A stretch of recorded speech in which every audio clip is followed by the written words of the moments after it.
नमस्कार, स्वागत है आपका पब्लिक इंडिया पर। मैं हूं नीलू व्यास।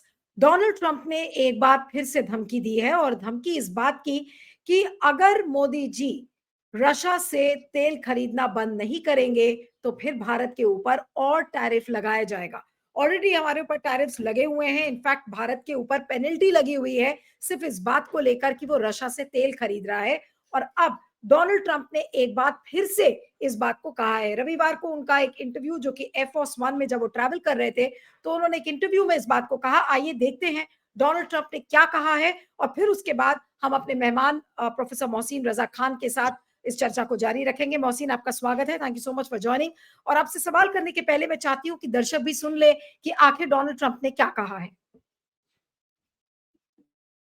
You mentioned that in a recent phone call with Prime Minister Modi, and that Modi had said his country would stop purchasing the Russian oil. Yeah, he's going to stop purchasing. But India said that they were not aware. Well, then they're going to just keep paying a lot of tariffs. Did you have the if phone they said call, that, but I don't believe they said that. No, I spoke with Prime Minister Modi of India, and he said he's not going to be doing the Russian oil thing. So that's it. But why would India say that they're not going to? I don't know, but if they want to say that, then they'll just continue to pay massive tariffs, and then. तो आपने देखा कि उन्होंने साफ साफ ये कहा कि India will have to face tariffs if they don't stop buying Russian oil. और साथ में उन्होंने ये भी कहा, और अभी कुछ दिन पहले भी ये बात कही थी, कि उनकी तो प्रधानमंत्री मोदी से बात हुई है। अब सवाल ये उठता है कि डोनाल्ड ट्रंप झूठ बोल रहे हैं या मोदी जी झूठ बोल रहे हैं, क्योंकि एमईए ने प्रेस कॉन्फ्रेंस करके ये बात कही कि there was no phone conversation between Donald Trump and prime minister Modi. Mohsin, आपको क्या लग रहा है कि ये जो लेटेस्ट इंटरव्यू जो एयरफोर्स वन में डोनाल्ड ट्रंप ने दिया, ये किस बात का संकेत है? डोनाल्ड ट्रंप झूठ बोल रहे हैं या मोदी जी की तरफ से या मिनिस्ट्री ऑफ एक्सटर्नल अफेयर्स झूठ बोल रहा है? आखिर सच्चाई क्या है इसकी? डोनाल्ड ट्रंप कभी कभी झूठ भी बोलते हैं और कभी एग्जैजरेट भी करते हैं बढ़ा चढ़ा के, पर इस केस में वो झूठ नहीं बोल रहे हैं। वो पब्लिकली तभी बोलते हैं कोई चीज डंके की चोट पे जब उनकी बात हो चुकी है। उनकी बात हो चुकी है। अब मोदी जी को ये पता होना चाहिए कि डोनाल्ड ट्रंप कोई भी बात होती है उसको फौरन ट्वीट कर देते हैं और या ट्रूथ सोशल पे डाल देते हैं, पब्लिकली बोल देते हैं। तो मोदी जी को ये नहीं सोचना चाहिए था कि ये छुपी रहेगी ये बात। ये उनकी बेवकूफ़ी है, बचकानापन है, अगर वो समझते हैं कि ये छुपी रहेगी ये बात। डोनाल्ड ट्रंप के साथ कोई बात छुपी नहीं होती, ख़ास तौर से अगर उसमें डोनाल्ड ट्रंप की जीत होती है तो। हार होगी तो डोनाल्ड ट्रंप उससे मुकर जाएँगे, पर जीत होती है तो डंके की चोट पे सुनाते हैं, और ये उनकी एक बहुत बड़ी जीत है। अमेरिका की जीत है और मोदी जी की हार है ये, इसमें 2 राय नहीं हो सकती। क्योंकि इंडिया जो था वो बार-बार कह रहा था कि कोई हमारी विदेश नीति को डिक्टेट नहीं कर सकता, कोई हमारी विदेश नीति बता नहीं सकता हमें क्या होनी चाहिए। पर डोनाल्ड ट्रंप ने दिखा दिया। उन्होंने मोदी का ब्लफ जिसे कहते हैं वो कॉल कर लिया। ब्लफ गेम होता है ना ताश में, जिसमें झूठ बोलते हैं और आपका कोई पकड़ लेता है तो फिर आपके सर पे ही पड़ जाता है वो। ये वही हो गया है। तो उन्होंने उनका ब्लफ कॉल कर दिया है। उन्होंने कहा है कि देखो, आप को मानना पड़ेगा, आपको रूस से बंद करना पड़ेगा, तभी नहीं करेंगे तो ये 25% फटाक से उन्होंने टैरिफ लगा दिया, और ये हटाना है तो 25% एक्स्ट्रा टैरिफ जो है, बेस टैरिफ तो था ही 25%, तो टोटल 50%। अगर ये 25% हटवाना है तो छोड़ना पड़ेगा। मोदी जी ने कहा उनसे, ठीक है, मैं मान गया, मैं छोड़ता हूँ। उन्होंने, ट्रंप ने जाके पब्लिकली अनाउंस कर दिया। अब मोदी जी बगले झाँकते रह जाएँगे।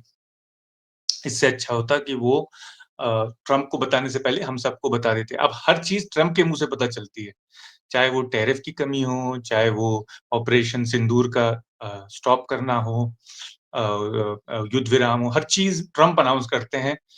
और इससे लग रहा है कि ट्रंप ही ड्राइवर की सीट में, अंदर क्या होती है कमरे के अंदर बातें, वो तो हमें भी नहीं पता। मिसाल के तौर पे ट्रंप के साथ कोई कह नहीं सकता। हमने ये भी सुना है लेकिन कि ये अभी जो जो ब्लफ, जो आपने कहा कि डोनाल्ड ट्रंप ब्लफ भी करते हैं, लेकिन सवाल ये उठता है कि इतनी बड़ी बात पर मोदी जी को या मिनिस्ट्री ऑफ एक्सटर्नल अफेयर्स को सच बात बताने में क्या चीज काटती है उनको? क्योंकि अगर ये कह रहे हैं डोनाल्ड ट्रंप लगातार कि I was not happy that India was buying oil and Modi assured me that they will not be buying oil from Russia, that's a big step. Now we are going to get China and do the same thing. ये उन्होंने पिछले बार भी कहा था और अब उसी बात को वो फिर से दोहरा रहे हैं। तो आखिर मोदी सरकार इस चीज पर why don't they come clean? आखिर बता दें कि असलियत क्या है, उनको क्या चीज, वो हेजिटेशन क्या है उनके मन में क्या चीज वो छुपाने की कोशिश कर रहे हैं? या फिर इस तरीके की बैलेंसिंग एक्ट है बिटवीन रशिया एंड इंडिया कि भाई डोनाल्ड ट्रंप को वो कुछ कहें भी ना, डोनाल्ड ट्रंप कुछ भी बोलते रहे, लेकिन मोदी जी कुछ कहेंगे नहीं? देखिए उनको मोदी जी के 2 नुकसान हैं। एक तो ये कि हिंदुस्तान की पब्लिक के सामने शर्मिंदा होना पड़ेगा और ये जो स्ट्रॉन्ग मैन इमेज बनाई हुई है विश्व गुरु की, ये कटेगी। दूसरी बात ये है कि रशिया से हमारे हथियार 60% हथियार रशियन हैं, 60 से ज़्यादा, और उनके सारे पार्ट्स भी रशिया से ही आते हैं रिप्लेसमेंट के, मेंटेनेंस के। तो अगर पुतिन को नाराज़ करेंगे इस तरह से, क्योंकि पुतिन बहुत ज़्यादा निर्भर हैं तेल बेचने के लिए और उनकी कोई चीज़ बिक नहीं रही विदेशी मार्केट में। सबसे बड़ा उनका कस्टमर चीन है, उसके बाद हिंदुस्तान है और फिर उससे चीन और हिंदुस्तान तकरीबन बराबर-बराबर का तेल उठाते हैं रशिया से और फिर बहुत कम उससे बहुत कम है टर्की। तो अगर हिंदुस्तान ने खत्म कर दिया तो रशिया को बहुत बड़ा धक्का लगेगा। उसका बदला फिर रशिया निकालेगा और चीज़ों में आपके स्पेयर पार्ट्स डिले करेगा। कुछ चीज़ें जिन पे चाइना ऑब्जेक्ट कर रहा है कि मत बेचो इंडिया को, जैसे S-400, S-500 वो नहीं बेचेगा। जो कटिंग एज हैं बिल्कुल लेटेस्ट टेक्नोलॉजी के। तो टेक्नोलॉजी ट्रांसफर हो सकता है बंद कर दे। पहले रशिया से हमें बहुत टेक्नोलॉजी ट्रांसफर, ये सारी चीज़ें जो बोलते हैं कि हम बना रहे हैं, ये असल में रशिया की टेक्नोलॉजी है। ब्रह्मोस भी सब जानते हैं, पूरी दुनिया जानती है, हिंदुस्तानी भी जानते हैं। आप किसी विशेषज्ञ से पूछ सकते हैं। तो वो टेक्नोलॉजी ट्रांसफर भी बंद कर सकता है। तो इसलिए पुतिन को खुश रखने के लिए और अपनी इमेज हिंदुस्तान में बनाए रखने के लिए मोदी जी इस बात को छुपा रहे हैं। वो सोच रहे हैं कि बाद में हल्के-हल्के पता चले, पर ट्रम्प के साथ कोई चीज़ हल्के-हल्के नहीं होती है, खास तौर से जब वो जीतते हैं, तो वो डंके की चोट पे दुनिया को सुनाते हैं। नहीं, लेकिन अब पूरा जो ये चीजें एट स्टेक हैं, वहां पर रशियन ऑयल है। अब रशियन ऑयल भारत की इकोनॉमी के लिए कितना इंपॉर्टेंट है, भाई हम अफोर्ड कर रहे थे इसलिए हम रशिया से तेल खरीद रहे थे। अब अचानक से डोनाल्ड ट्रंप आते हैं और पूरी स्क्रिप्ट को वो बदलने की कोशिश कर रहे हैं। आखिर चाइना के अगर मद्देनजर से आप देखेंगे, उन्होंने ये भी कहा कि अब भारत के बाद चाइना का नंबर है। आपको लगता है कि चाइना इतनी आसानी से डोनाल्ड ट्रंप की बातें मान लेंगे? भाई डोनाल्ड ट्रंप ने कहा कि stop buying Russian oil, then China will stop buying Russian oil, और क्या नहीं, भारत नहीं। भी उसी तर्ज पर चलेगा? मतलब किस तरह से अब डोनाल्ड ट्रंप डिक्टेट करेंगे? और नहीं, बार रशिया बार जो है वो वाक़ई में बार बार इस बात को धमकी देना कि no India will have to face tariffs, क्या वो ये बात चाइना से कह सकते हैं? नहीं, नहीं, चाइना जो है वो वाक़ई में सुपर पावर है, एक तरह से। अमेरिका के बराबर तो नहीं, पर उसकी श्रेणी में पास आता है वह पावर है। तो बड़ी विश्व ताकत है, उसको नहीं धमका सकते और ना ही डरा सकते इस तरह से डोनाल्ड ट्रंप। वो खरीदता रहेगा।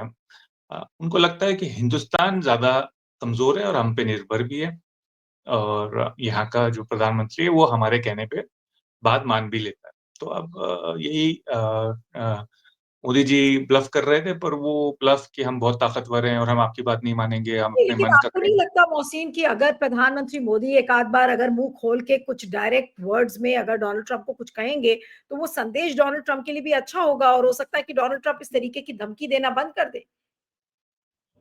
किसी हालत और किसी सूरत में डोनाल्ड ट्रंप बंद नहीं करेंगे और मोदी जी ये जानते हैं, इसीलिए अपना मुँह खोल नहीं रहे। जितना वो खोलेंगे उससे 10 गुना ज़्यादा वो ट्रंप खोलेंगे, क्योंकि ट्रंप को एक सेंस है कि पावर किसके पास है। ट्रंप इतने बेवकूफ़ और गधे नहीं हैं। वो जानते हैं, तभी वो प्रेज़िडेंट बने हैं वहाँ के, राष्ट्रपति बने हैं अमेरिका के। तो वो घाक आदमी हैं, वो जानते हैं किसके पास ताकत है। वो पहले, इससे पहले न्यूयॉर्क रियल एस्टेट मार्केट में नहीं, तो डीलर थे। आप ये कह रहे हैं कि डोनाल्ड ट्रंप को ऑलरेडी पता है कि मोदी जी कितने कमजोर प्रधानमंत्री हैं और उनकी कमजोरी का वो बिल्कुल, फायदा उठा के और टैरिफ्स का बिल्कुल, हर बार धमकी दे रहे हैं। बिल्कुल। उनको पता है प्रधानमंत्री कितने कमज़ोर हैं। उनको पता है हिंदुस्तान की भी कितनी कमज़ोर स्थिति है इस वक़्त। वो अच्छी तरह से जानते हैं। वो न्यूयॉर्क रियल एस्टेट में शार्क हैं। और बल्कि वो उसके सबसे बड़े शार्क भी नहीं थे न्यूयॉर्क रियल एस्टेट मार्केट के, वहाँ पे उनसे बड़े-बड़े शार्क भी थे। वो मार्केट ऐसा है कि उसमें आपको शार्क बनना ही पड़ता है सर्वाइव करने के लिए, बचने के लिए। तो वो असल में इतने बड़े शार्क नहीं थे, पर वो जानते हैं किस तरह से डील किया जाता है। वो जानते हैं कि कौन ताकतवर है और कैसे ताकत दिखाई जाती है। उनको पता है कि इस वक़्त क्योंकि वो अमेरिका के राष्ट्रपति की गद्दी पे बैठे हैं, तो अमेरिका की ताकत उनकी ताकत है और अमेरिका जो है वो सबसे बड़ी विश्व ताकत है। तो वो जानते हैं कि उसको कैसे इस्तेमाल करना है। अब आपको क्या लग रहा है कि चाइना किस तरीके से रिएक्ट करेगा? और क्योंकि आजकल तो चाइना के खिलाफ भी मोदी जी कुछ नहीं बोल रहे हैं, इस समय तो चाइना ही हमारे भगवान हो गए हैं अचानक से, क्योंकि जब चीजें अमेरिका के साथ खराब हुई हैं तो अब चाइना की तरफ मोदी जी ने दोस्ती का हाथ बढ़ा दिया है। अब ऐसे में क्या होगा? हम किस तरीके से जो जियोपॉलिटिक्स है वो किस तरीके से बनती हुई नज़र आ रही है और आपको लगता है कि अब भारत के ऊपर और टैरिफ्स लगाएँगे डोनाल्ड ट्रम्प? और टैरिफ्स की गुंजाइश बची नहीं, 50% ऑलरेडी बहुत हाई टैरिफ है। इस टैरिफ के रेट पे आप कुछ बेच नहीं सकते अमेरिका में माल। तो जिन नहीं, लेकिन हमारे वो डोनाल्ड ट्रम्प ने आज एयरफोर्स वन के इंटरव्यू में कहा कि if they don't stop buying Russian oil they will have to face more tariffs. Now more tariffs मतलब कि क्या 50% के ऊपर का टैरिफ लगाएंगे अब डोनाल्ड ट्रम्प? नहीं, वो मुझे नहीं लगता उसके ऊपर का लगाएँगे। मोर टैरिफ्स कुड मीन आल्सो कि वो कह रहे हैं कि और वक़्त तक टैरिफ लगा रहेगा। तो 50% ऑलरेडी इतना हाई टैरिफ है कि इस पे आप कुछ बेच नहीं सकते। जिन चीज़ों पे ये टैरिफ लगा है, वो तकरीबन 55 से 60% हिंदुस्तानी प्रोडक्ट्स जो अमेरिका में बिकते हैं, उन पे लगा हुआ है ये टैरिफ। तो वो 55 से 60% जो हमारे प्रोडक्ट हैं, वो बिक ही नहीं सकते अमेरिका में इस टैरिफ पे, क्योंकि अमेरिका का मार्केट इतना ज़्यादा कॉम्पिटिटिव है, इतनी ज़्यादा कॉम्पिटिशन है वहाँ पे, कि और मुल्क बेच लेंगे क्योंकि उनका सस्ता माल होगा हमसे, क्योंकि उनके पे कम टैरिफ लगा हुआ है। तो इससे ज़्यादा की ना गुंजाइश है, ना ज़रूरत है लगाने की। इस पे ही पूरा पनिशमेंट हो चुका है। ये हो सकता है कि और चीज़ों पे लगाना शुरू कर दें, यानी कि हो सकता है कि सर्विसेज़ के ट्रेड पे लगाना शुरू करते हैं। हमारे जो ग्लोबल कैपेबिलिटी सेंटर्स हैं, जो अमेरिकन कंपनियों के यहाँ पे खुले हुए हैं हिंदुस्तान में, नोएडा, गुड़गाँव में और हैदराबाद में, पुणे में, हर जगह जो खुले हुए हैं, बैंगलोर में। यानी कि माइक्रोसॉफ्ट के, गूगल के, फेसबुक के, इनके सबके हज़ारों अमेरिकन कंपनियाँ जिनके खुले हुए हैं यहाँ पे, उन पे टैक्स ये एक प्रपोज़ल चल रहा है अमेरिकन पार्लियामेंट में कि 25% टैक्स कोई भी चीज़ जो बाहर से सर्विसेज़ आती हैं, उन पे लगाया जाए। तो अगर वो लगा दिया, तो फिर तो हमारी कमर ही टूट जाएगी। हमारा पूरा रियल एस्टेट मार्केट इन शहरों का, हमारा पूरा स्टॉक मार्केट उस पे निर्भर है। क्योंकि वही लोग जो ये कमाते थे, वही लोग इसमें पैसा लगाते थे, इन चीज़ों में। तो अगर उनकी नौकरियाँ चली गई, तो फिर हमारे लिए बहुत बुरा उसका असर होगा। तो अभी भी ट्रम्प को पता है कि ज़्यादा हथियार उनके हाथ में है और मोदी जी इस वक़्त कोई पलटवार कर नहीं सकते। तो ट्रम्प उसका फ़ायदा उठा रहे हैं उस चीज़ का। हुँ। नहीं, लेकिन आपको क्या लगता है कब तक ये चीज़ें ऐसी चलती रहेंगी कि डोनाल्ड ट्रम्प आए दिन धमकी देते रहेंगे या कुछ ना कुछ ऐसा झूठ बोलेंगे जिस पर मोदी जी पर्दा डालते रहेंगे, मोदी जी कुछ बोलेंगे नहीं। आखिर ये कब तक इस तरीके का सिलसिला चलेगा? कभी ना कभी तो मोदी जी भी थक-हार कर कुछ तो बोलेंगे डोनाल्ड ट्रम्प को। कोई तो मोदी जी ना बोले, कोई एमईए से कोई तो हिम्मत करके बोलेगा डोनाल्ड ट्रम्प को या कोई भी नहीं बोलने वाला डोनाल्ड ट्रम्प के खिलाफ? कोई नहीं बोलेगा डोनाल्ड ट्रम्प के खिलाफ, मोदी जी तो कभी भी नहीं बोलेंगे। ये लोग डरते हैं। इनकी विदेश नीति नेहरू और इंदिरा गांधी की विदेश नीति की तरह नहीं है। ये नॉन अलाइन्ड नहीं है। ये पूरी तरह से अमेरिका के ऊपर निर्भर लोग हैं और क्योंकि अमेरिका के ऊपर इतने ज़्यादा इन्होंने अपनी पॉलिटिक्स देश के अंदर भी और देश के बाहर भी इतनी ज़्यादा अमेरिका पे निर्भर कर दी है, अपनी इकोनॉमी की भी, अपनी आर्थिक स्थिति भी, कि ये कुछ बोल नहीं सकते। और ये वैसे अ भी बोलते नहीं हैं। इनका अंदाज़ ये है कि जो अपने से ताकतवर होता है, आपने देखा था चीन के साथ क्या हुआ, इन्होंने खुलेआम बोल दिया कि ना कोई आया था, ना कोई घुसा था। यानी कि हालाँकि हमें सबको पता है कि चीन घुस भी गया और चीन बल्कि घुस ही नहीं गया, चीन ने वो हमारे स्मारक भी छीन लिए, जहाँ पे शैतान सिंह मेजर शैतान सिंह जहाँ पे गिरे थे, वहाँ पे एक स्मारक बना था हमारे 120 150 के करीब हमारे 13th कुमाऊँ के जो शहीद थे, जिनके ऊपर अब एक फ़िल्म भी बना रहे हैं फरहान अख्तर। उनकी जो स्मारक थी, वो भी अब चीन के हाथ में है और हमें वो शिफ्ट करनी पड़ी अंदर। तो उसपे ही नहीं है कुछ बोलते, तो इस पे क्या बोलेंगे? वो तो हमारी ज़मीन पे ही काबिज़ हैं, चीन। नहीं, लेकिन मैं एक टेलीग्राफ में एक स्टोरी थी जिसमें कि ये बताया जा रहा है कि सूत्र ये कह रहे हैं कि जो इंडियन रिफाइनर्स हैं, भारत के जो रिफाइनर्स हैं, उन्होंने ऑलरेडी नवंबर तक का की लोडिंग के ऑर्डर्स दिए हुए हैं। कुछ शायद दिसंबर में भी माल आएगा और उसके बाद शायद रशिया से कट ऑफ करने की कोशिश करेंगे। अ, व्लादिमीर पुतिन का क्या रिएक्शन होगा और रशिया इस पर कैसे रिएक्ट करेगा अगर भारत तेल खरीदना बंद करता है या धीरे-धीरे कट ऑफ करने की कोशिश करता है रशियन ऑयल परचेज़? देखिए, व्लादिमीर पुतिन के पास भी ज़्यादा ऑप्शन नहीं है। व्लादिमीर पुतिन ने भी अपनी हालत खुद ही इतनी खराब कर ली यूक्रेन पे हमला करके, कि वो पूरी तरह से अब चीन पे निर्भर है। एक तरह से समझिए रशिया जो है वो एक चीन का सैटेलाइट बन चुका है, क्योंकि रशिया की इकोनॉमी है 2 ट्रिलियन, चीन की इकोनॉमी है 20 ट्रिलियन। हर चीज़ चीन बनाता है, रशिया सिर्फ ऑयल और गैस बनाता है। जैसे एक बार ओबामा ने कहा था, Russia is a gas station with nuclear weapons. तो अब ये हालत है, तो उनके पास ज़्यादा ऑप्शन नहीं है। फिर भी हिंदुस्तान के खिलाफ थोड़े बहुत ऑप्शन है, तो वो गुस्सा तो थोड़ा बहुत दिखाएंगे ही। उनकी मजबूरी भी है हमें हथियार बेचना, क्योंकि उनके पास इतने ग्राहक नहीं है जिनको वो बेच सकते हैं, पर वो ये कर सकते हैं कि इन हथियार को डिले करते जाएं, क्योंकि एक तो उनकी खुद की फौज को इन हथियारों की जरूरत है, रशिया की अपनी फौज को बहुत ज्यादा इन हथियारों की जरूरत है, इसीलिए उन्होंने पहले भी जो कई साल से डिले किया हमारा S-400 की डिलीवरी और चीजों की डिलीवरी, तो वो हो सकता है कि और डिले करते जाएं, ये वो कर सकते हैं, इस तरह से हमें पनिश कर सकते हैं, यानी कि हमारी युद्ध तैयारी, उसकी स्थिति गिरती जाएगी पाकिस्तान के खिलाफ, चीन के खिलाफ। कह रही थी कि चाइना अपने आप सुन लिया को, मैंने मैंने आप हाँ, हाँ, मैंने आपको बोलिए, सुन बोलिए, लिया। बोलिए। हाँ, I yeah lost your audio. जी। चाइना जो है वो इस स्थिति का पूरा भरपूर फायदा उठाएगा। चाइना अब हमारे ऊपर और प्रेशर डालेगा, क्योंकि उसको पता है कि हम अमेरिका के प्रति एक तरह से अकेले पड़ गए हैं। चाइना को पता है कि हम अमेरिका से प्रेशर में आ गए हैं और झुक चुके हैं। तो चाइना भी अपनी कोशिश करेगा, और चाइना को ये भी पता है कि अब हम अमेरिका से कुछ अलग थलग थलग खड़े हैं, तो वो इस बात का फायदा उठाएगा। चाइना भी हमारे ऊपर प्रेशर डालेगा। अब वो लाएगा कि कहेगा कि अपने ये खास इलाके निवेश के लिए खोलो, अपनी अर्थव्यवस्था के ये इलाके खोलो। चाइना कहेगा कि हमें अच्छा ट्रेड डील दो। चाइना और हमारे ऊपर रेयर अर्थ्स में और चीजों पे प्रेशर डालेगा और कहेगा कि तुम हमारा माल खरीदो और हमें अपने क्रिटिकल एरियाज में उसमें निवेश की इजाजत दो। तो चाइना हर तरह से प्रेशर डालेगा, और चाइना और हमारे नेबर्स के अर्थ स्थिति में, अर्थव्यवस्था में और राजनीतिक मामलों में दखल देगा, यानी कि नेपाल, बांग्लादेश, श्रीलंका, यहाँ पे पोर्ट्स खोलेगा, और म्यांमार में, पाकिस्तान, क्योंकि उसको पता है कि हिंदुस्तान एक कमजोर स्थिति में और अमेरिका का साथ नहीं है उसके साथ, तो वो और उसका फायदा उठाएगा। नहीं, तो इसका दक्षिण मतलब एशिया। तो ये साफ है कि एक तरफ से अमेरिका हमारे ऊपर प्रेशर डाल रहा है, चीन भी अब हमारे ऊपर प्रेशर डालेगा, पाकिस्तान ऑलरेडी अपनी छाती चौड़ी करके और किसी न किसी तरीके से भारत को औकात बताने की कोशिश कर रहा है। अब आज भी प्रधानमंत्री मोदी INS विक्रांत पर गए हुए थे और उन्होंने ऑपरेशन सिंदूर के बारे में जिक्र किया कि देखिए हम पाकिस्तान को घुटने पर लेकर आए। इन सब स्टेटमेंट्स के क्या मायने हैं जब जियोपॉलिटिकल सिचुएशन एकदम कंड्यूसिव नहीं है? तो ऐसे में इस तरीके के स्टेटमेंट्स मोदी जी के क्या मायने रखते हैं?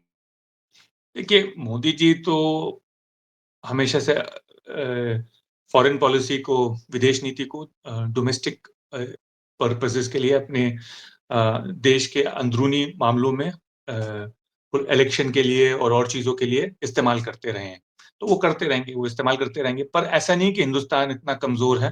हिंदुस्तान ने भी अफगानिस्तान के साथ मिलके पाकिस्तान को एक खौफ के माहौल में डाल दिया है। पाकिस्तान अब बहुत डरा हुआ है जब से ये तालिबान के जो फॉरेन मिनिस्टर यहाँ मुत्तकी आए थे। तो हिंदुस्तान भी अपने गेम्स कर रहा है पाकिस्तान को घेरने के, और पाकिस्तान क्योंकि इतना छोटा है हमसे, 1/8वां हिस्सा इकोनॉमी का, 1/8वां हिस्सा फौज का, बजट का। फौज तो आधी है, पर फौज का बजट 1/8वां हिस्सा है, और 1/6 हिस्सा आबादी का। तो पाकिस्तान हमसे वैसे ही इतना डरता है। अब अगर तालिबान के साथ उनकी जंग हो रही है और हम तालिबान के साथ हाथ मिला रहे हैं, तो और कितना डरा हुआ होगा पाकिस्तान, आप ये सोच सकते हैं। तो पाकिस्तान भी डरा हुआ है, ऐसी बात नहीं है, पर हमारी स्थिति भी कमजोर है, क्योंकि पता चल गया ऑपरेशन सिंदूर में कि हमारे भी प्लेन गिरे थे। ये तो सारे विशेषज्ञ अंतर्राष्ट्रीय बोल रहे हैं। तो हम हमने कुछ पाकिस्तान को उसकी कमजोरी दिखाई मिसाइल के मामले में, पर कुछ हमारी भी कमजोरियां सामने आई हैं, और इसलिए हमारे लिए ज्यादा जरूरी हो गया है कि हम अपने हवाई जहाज रिप्लेस करें, नए हवाई जहाज लाएं। उसमें बहुत देर हो रही है, और उसकी कमजोरी जो है वो खल रही है। दूसरी बात ये है कि पाकिस्तान को पता हो चुका है कि वो किस जगह पे कमजोर है, तो वो उन चीजों को बेहतर स्थिति में लाने की कोशिश करेगा, यानी चीन से नए हथियार लेगा, नई मिसाइलें उठाएगा, नया एयर डिफेंस सिस्टम उठाएगा। तो हमें उसका भी ध्यान रखना पड़ेगा। तो मोदी जी को, मुझे ऐसा लग रहा है कि विदेश नीति में हर तरफ से घिरने की आशंका है, क्योंकि आपके अमेरिका के साथ उतने अच्छे नहीं रहे ताल्लुकात, चाइना के साथ है ही नहीं, पाकिस्तान के साथ तो बिल्कुल ही नहीं है। ऊपर से आपके जो आस पड़ोस था उसमें भी आप बिना दोस्त के रह गए। आपका जो ये गोदी मीडिया है वो हर वक्त मुस्लिम विरोधी घृणा की चीजें बताता रहता है बांग्लादेश के बारे में भी और अपने अंदरूनी मुसलमानों के बारे में भी, आपकी इलेक्शन की राजनीति जिताने के लिए। आपने नेपाल जो एक्चुअली हिंदू राष्ट्र था एक जमाने में, मतलब आपका कोई ऐसा मजहबी धार्मिक उनसे मतभेद भी नहीं है, उनके साथ भी आपके अच्छे हालात नहीं है, और श्रीलंका के साथ भी आप ऐसे मोड़ पे ले आए हैं, और मालदीव के साथ तो रोज आपका गोदी मीडिया कुछ नई चीजें बताता है जो उसके खिलाफ है। तो आपके मतलब आस पड़ोस में भी हालात अच्छे नहीं है, यहाँ तक कि आपके दूर के लोगों के साथ अजरबैजान और टर्की के साथ भी अच्छे हालात नहीं रहे। तो अब मेरी समझ में खुद नहीं आ रहा कि क्या क्या नहीं, तो स्थिति है ये हमारे जो देश। लगातार डोनाल्ड ट्रंप इस तरीके की धमकी मोदी जी को दे रहे हैं, और ये मेरा आखिरी सवाल है आपसे कि क्या ये जो धमकियों का सिलसिला है ये थमेगा? मोदी जी की चुप्पी का सिलसिला थमेगा, या चुप्पी यूं ही चलती रहेगी और डोनाल्ड ट्रंप इसी तरह से मोदी जी को धमकाते रहेंगे? डोनाल्ड ट्रंप तो धमकाएंगे, अगर उनको जो वो चाहते हैं नहीं मिला तो धमकाते ही रहेंगे। उनकी वो आदत है, आपको तो पता होना चाहिए, आपके दर्शकों को भी पता होगा उनकी क्या आदत है। उनको जब तक जो वो चाहते हैं नहीं मिलेगा वो धमकाते रहेंगे, जिसको वो समझते हैं कमजोर। अब हम देखिए चीन के खिलाफ बिल्कुल चुप हो गए, पहले चीन के खिलाफ उन्होंने एक धमकी दी बहुत बड़ी, और फिर चीन ने उसका जवाब दिया कि हम रेयर अर्थ बंद कर देंगे। डोनाल्ड ट्रंप, आपको याद होगा कुछ हफ्ते पहले उन्होंने कहा था कि मैं चीन के ऊपर और 100% टैरिफ लगा दूंगा और ये और वो, तो चीन ने कहा ठीक है हम बिल्कुल बंद कर देंगे रेयर अर्थ। वो रेयर अर्थ चाहिए होते हैं हर चीज में, चिप से लेके बैटरी से लेके सब चीजों में, तो डिस्प्लेज में। तो डोनाल्ड ट्रंप ठीक हो गए, डोनाल्ड ट्रंप ने कहा नहीं नहीं हम करेंगे कुछ समझौता। चीन ने ये भी कहा था कि जो मीटिंग होने वाली है शी जिनपिंग और ट्रंप के साथ कुछ दिनों में, कुछ हफ्तों में, वो कैंसिल कर देंगे। तो ट्रंप बिल्कुल लाइन पे आ गए, और ट्रंप ने कहा कि नहीं नहीं हम तो मतलब आप यूँ समझिए कि हमारी आम ज़बान में वो होगा ना कि जब कोई किसी को धमकी देता है और फिर वापस धमकी मिलती है तो कहता है नहीं नहीं मैं तो मज़ाक कर रहा था। उस तरह का मज़ाक बता रहे हैं, पर ऐसा है नहीं। वो डर गए हैं। तो वो एक तरह के बुली हैं, वो एक तरह के गुंडे हैं, और गुंडे को हमेशा सख्ती से जब जवाब मिलता है किसी और बड़े गुंडे से तो वो ठीक हो जाता है। तो डोनाल्ड ट्रंप को ठीक करने के तरीके हैं, पर वो हमारे पास नहीं है, हमारे प्रधानमंत्री के पास नहीं है। चलिए, इस चर्चा को यहाँ पर खत्म करते हैं। आपका बहुत बहुत शुक्रिया Mohsin, thank you so much for joining.